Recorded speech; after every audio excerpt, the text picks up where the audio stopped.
नमस्कार उज्जैन, मैं हूं आपके साथ सिमरन तिरवार और आप देख रहे हैं अभय न्यूज का 15 जुलाई शुक्रवार शाम का बुलेटिन। खबरों की ओर आगे बढ़े उससे पहले एक छोटी सी सूचना। वीडियो के डिस्क्रिप्शन में एक फॉर्म की लिंक दी गई है जिसे क्लिक करके आप अपनी जानकारी और अभय न्यूज के लिए फीडबैक दे सकते हैं और मौका पा सकते हैं कुछ निश्चित उपहार जीतने का। चलिए देखते हैं अब तक की कुछ खास खबरें। इस बुलेटिन के प्रायोजक है आरके डेवलपर्स। शानदार घर खरीदें अब अपने बजट में।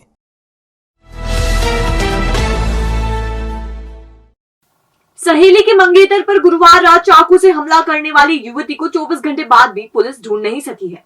गुरुवार शुक्रवार की दरमियानी रात पुलिस ने युवती के देवास स्थित घर पर दबिश भी दी थी, लेकिन वहां ताला लगा हुआ था। मामले में पुलिस ने आरोपी युवती पर प्राणघातक हमले का प्रकरण दर्ज कर लिया है। उसकी सरगर्मी से तलाश की जा रही है। दरअसल सांदीपनी नगर के स्वास्तिक टावर के फ्लैट नंबर 104 में रहने वाले कनिष्क पिता श्याम शर्मा गुरुवार रात सेंट पॉल स्कूल के पीछे बाफना धाम से गुजर रहा था। इसी दौरान रास्ते में उसे देवास के भौंसले कॉलोनी में रहने वाली युवती आयुषी मिली। उसने कनिष्क पर चाकू से हमला किया और फरार हो गई। चाकू लगने से कनिष्क घायल हो गया, जिसे जिला अस्पताल में भर्ती करवाया गया, जहां हालत गंभीर होने पर उसे इंदौर रेफर कर दिया गया। जांच में पता चला कि कनिष्क पर हमला करने वाली आयुषी उसकी मंगेतर की सहेली है। कनिष्क और उसके परिजन इंदौर में होने से बयान नहीं दे सके।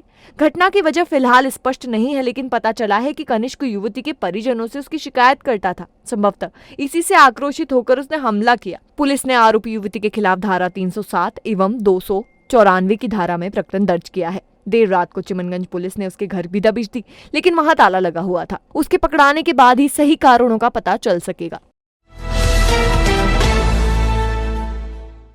निजातपुरा में स्ट्रीट डॉग को डंडे से पीटने वाले शख्स ने पुलिस में एफआईआर दर्ज होते ही फरियादी पक्ष को धमकी दे डाली। उसने कहा कि एफआईआर तो कर दी, अब सारे कुत्तों को जहर दे दूंगा। घटना के 40 घंटे बीतने के बाद भी पुलिस ने आरोपी को गिरफ्तार नहीं किया है। हालांकि बताया जा रहा है कि पुलिस ने कोर्ट में चार्जशीट दायर कर दी है। पहले आप घटना की सीसीटीवी फुटेज पर नजर डालिए, जिसमें एक बेजुबान को कितनी बेरहमी से डंडे से पीटा जा रहा है।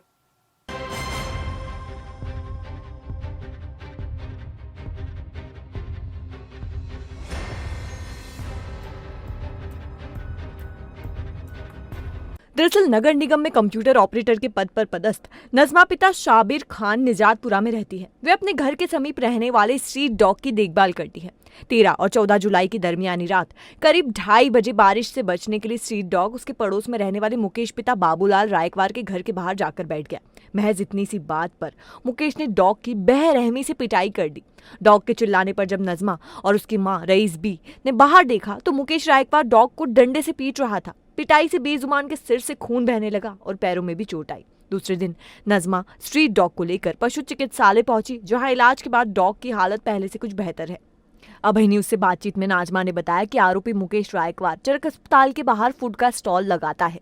उसने पहले भी कई बार स्ट्रीट डॉग को मारा है, लेकिन कोई प्रूफ नहीं होने के चलते शिकायत नहीं हो सकी। उसे जैसे ही एफआईआर की जानकारी लगी, उसने धमकी दी कि वो क्षेत्र के सभी कुत्तों को जहर दे देगा। उन्होंने आरोपी पर जल्द कार्रवाई करने की मांग भी दोहराई है। हम लोगों ने पीपल फॉर एनिमल में भी कंप्लेंट की थी। वहाँ से हमको बोला गया कि आप लोग आपके जो नजदीकी थाना है वहाँ जाकर एफआईआर करवाइए। तो हम लोगों ने पहले एप्लीकेशन दी, उसके बाद हम लोगों ने एफआईआर दर्ज करवाई उसी दूसरे दिन मतलब। और अभी पुलिस ने उसके खिलाफ एफआईआर दर्ज करके उसके खिलाफ चार्जशीट कर दी है। टीआई सर के बयान हो गए हैं, अब वो कोर्ट में पेश होने का तैयारी चल रही है उसकी। अभी डॉग की कंडीशन पहले से थोड़ी ठीक है, बट वो खुद से कुछ कर नहीं पा रहा है। मैं बस ये चाहती हूँ कि जो उसने किया है उसको उसका पछतावा हो और उसको उसके किए की सजा मिले। बस मेरा इतना सा इंटेंशन है। एसएससी का एग्जाम देने के बाद भगवान महाकाल के दर्शन करने जा रहे 2 युवकों को बेगमबाग पुल के समीप अज्ञात बदमाशों ने चाकू मारकर घायल कर दिया। इसके बाद दोनों महाकाल थाने पहुंचे और अपने साथ हुई घटना की शिकायत की। देवास जिले के सोनकच्छ तहसील के ग्राम भलाई खुर्द में रहने वाला 18 वर्षीय संदीप पिता जोर सिंह और शाजापुर जिले के अवंतीपुर बड़ोदिया तहसील के ग्राम अमसिया खेड़ी का 22 वर्षीय पंकज पिता नरबत सिंह राघव शुक्रवार सुबह 11:30 बजे प्रशांति कॉलेज में एसएससी के एग्जाम देने आए थे। वो 2:30 बजे एग्जाम देकर निकले और शाम करीब 4:30 बजे भगवान महाकाल के दर्शन करने जा रहे थे। जैसे ही वो बेगम बाग चौराहे से गुजरे, वहां खड़े 6 अज्ञात बदमाशों ने रास्ता रोक लिया और पूछा कि कहाँ जा रहे हो। जब संदीप और पंकज ने कहा कि महाकाल दर्शन करने, तो बदमाश ने कमर, जांघ और चेहरे पर चाकू मार दिए। दोनों घायल महाकाल थाने पहुंचे और पुलिस को शिकायत की। इसके बाद उन्होंने जेके अस्पताल में काम करने वाले अपने परिचित राहुल गुर्जर को कॉल कर बुलाया, फिर उनका इलाज किया गया। महाकाल पुलिस प्रकरण दर्ज कर बदमाशों की तलाश में जुट गई है।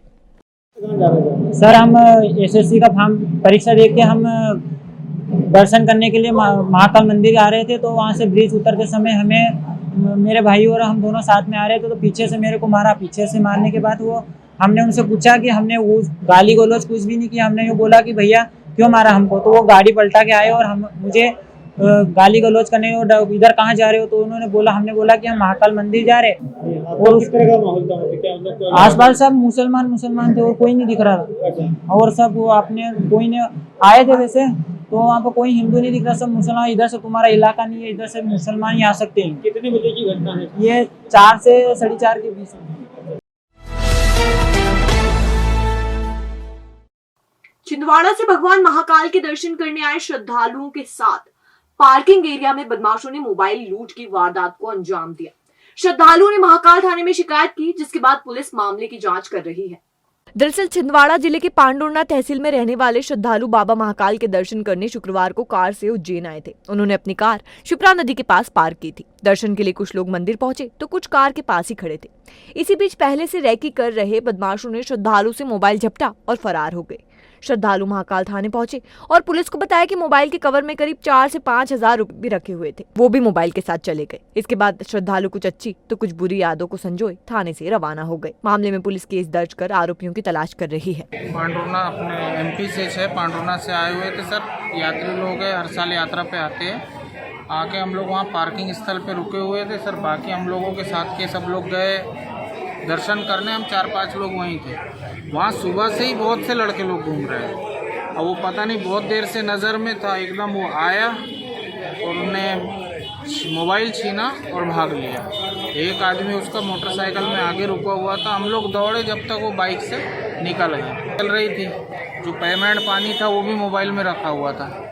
अभी सामने फिलहाल कंडीशन है कि यात्री के पास 1 रुपये नहीं बचा। 5,000 रुपये थे उसके, उसी में चले गए। पार्किंग करी थी ये पार्किंग कौन सा एरिया है वहाँ पर लगी हुई सर, वो गोल ग्राउंड जो है। श्रावण में जहां पिछले कुछ दिनों से लगातार हो रही बारिश ने मंदिरों की नगरी उज्जैन को तरबतर कर दिया है, वहीं सावन के इस पवित्र महीने में बम भोले के जयकारे मंदिरों में ही नहीं सड़कों पर भी सुनाई दे रहे हैं।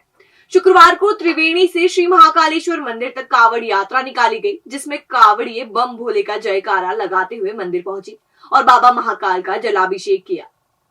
दरअसल महामंडलेश्वर उत्तम स्वामी महाराज की प्रेरणा से प्रतिवर्ष श्रावण मास में कावड़ यात्रा का आयोजन किया जाता है। शुक्रवार सुबह 9 बजे शनि मंदिर पर त्रिवेणी घाट से जल लेकर और कावड़ का पूजन करने के साथ यात्रा शुरू हुई। इसमें शामिल कावड़िए बम भोले और जय महाकाल का उद्घोष करते चल रहे थे। जगह जगह यात्रा पर पुष्प वर्षा की गई। यात्रा विभिन्न मार्गों से होकर श्री महाकालेश्वर मंदिर पहुंची, जहाँ कावड़ियों ने बाबा का अभिषेक किया। हालांकि कावड़ यात्रा के दौरान कई जगह यातायात व्यवस्था भी चरमरा गई, जिससे जाम लग गया और कई वाहन इसमें फंस गए। ऐसी ही स्थिति 3 बत्ती चौराहे पर भी बनी, जहां यात्रा निकलने के दौरान सभी ओर का ट्रैफिक थम गया, लेकिन जैसे ही यात्रा वहां से गुजरी यातायात अस्त व्यस्त हो गया।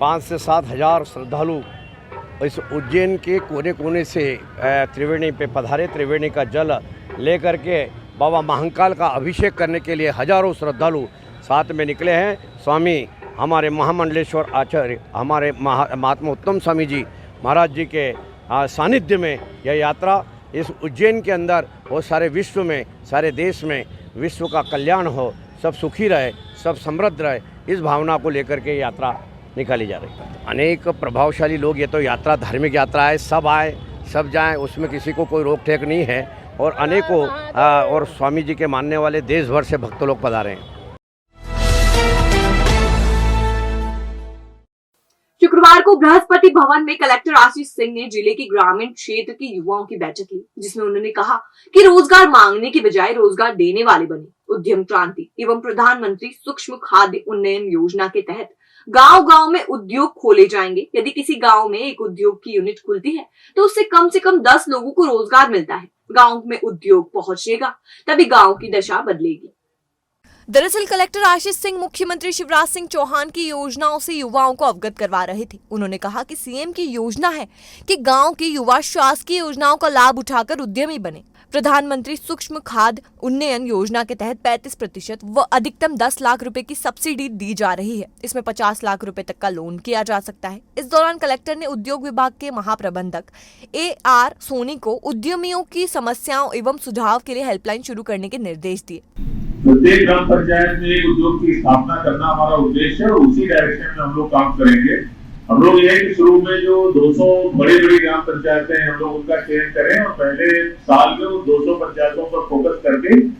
इसके तुरंत बाद 8871696378 और 9399832822 दो नंबर भी जारी कर दिए गए। इस पर कॉल कर उद्योग लगाने के इच्छुक युवा मार्गदर्शन ले सकते हैं। बैठक में उप संचालक उद्यान सुभाष श्रीवास्तव, जिले के विभिन्न FPO, युवा उद्यमी शामिल हुए। देखिए, अभी वर्तमान में केंद्र सरकार और राज्य सरकार की कई सारी रोजगार से जुड़ी हुई योजनाएं अभी चल रही हैं। एक PMFME चल रही है, माननीय मुख्यमंत्री जी के द्वारा जो उद्यम क्रांति योजना चालू करी गई है, प्रधानमंत्री रोजगार सृजन योजना पहले से चल रही है। इन सारी योजनाओं का लाभ ज़्यादातर ऐसा देखा गया है कि शहर के लोग तो लेते हैं, लेकिन गाँवों में इस चीज़ की जानकारी का अभाव रहता है, अवेयरनेस का अभाव रहता है। और उज्जैन खासतौर पर जो खाद्य प्रसंस्करण के लिहाज से अगर देखें तो बहुत ही इम्पोर्टेंट जिला है। इसमें बहुत सारे इस प्रकार की फसलें ली जाती हैं जिनमें अगर खाद्य प्रसंस्करण में जाएं तो लोगों को न केवल रोजगार के बहुत साधन मिलेंगे, बहुत इनकम भी जनरेट होगी। इसको दृष्टिगत रखते हुए इन सभी योजनाओं का प्रयोग करते हुए इन योजनाओं के माध्यम से प्रत्येक ग्राम पंचायत में कम से कम एक उद्योग स्थापित करना हमारा लक्ष्य है, जिसके संबंध में हमने आज से मुहिम चालू करी है।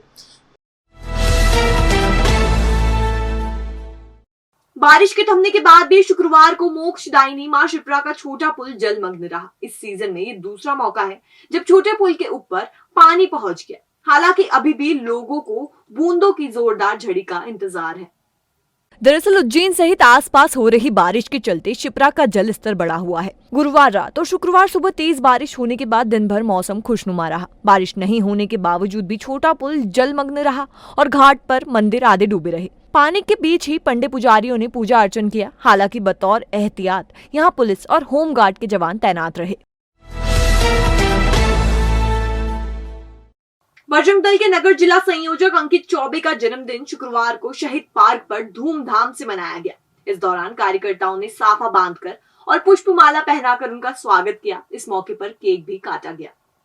दरअसल अंकित चौबे को कुछ दिन पहले ही बजरंग दल नगर जिला संयोजक की जिम्मेदारी दूसरी बार सौंपी गई है, जिसके चलते बजरंग दल कार्यकर्ताओं में गजब का उत्साह बना हुआ है। ये जोश चौबे के जन्मदिन पर भी नजर आया।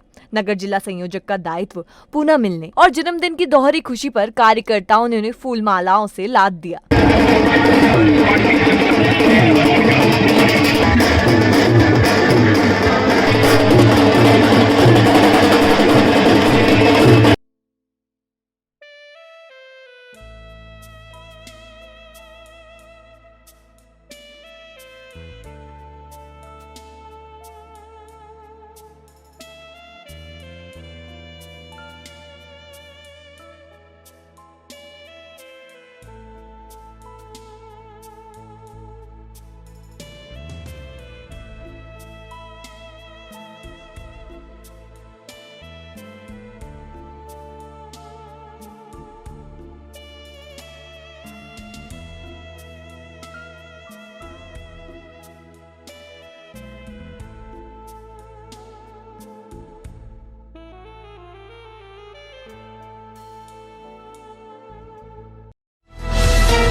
तो ये थी उज्जैन शहर की कुछ ताजा खबरें। अगर खबरों को लेकर आपके पास कोई फीडबैक है तो आप हमें दे सकते हैं और फॉर्म भरना ना भूलें।